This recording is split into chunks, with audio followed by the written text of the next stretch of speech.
nang lu jita ne chung phare do leke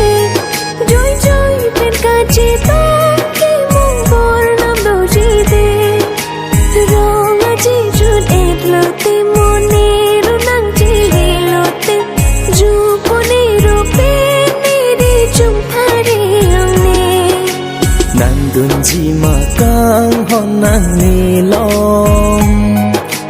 ne tum chi phong rong a ji a long nang dun hai he kang hon ne nang lo nang tum chi phong rong a ji a lo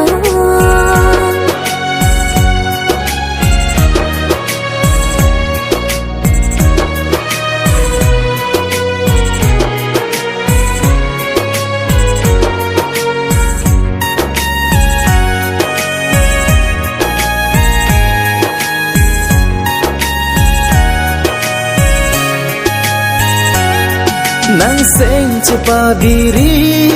o kang ho nang pu an joy joy pen kali ar juji nang ri ro aphan rong a je ju tet lo te mo nang ru nang thon dun ji ne seng ve ka rong do ji nang chung phare nang ne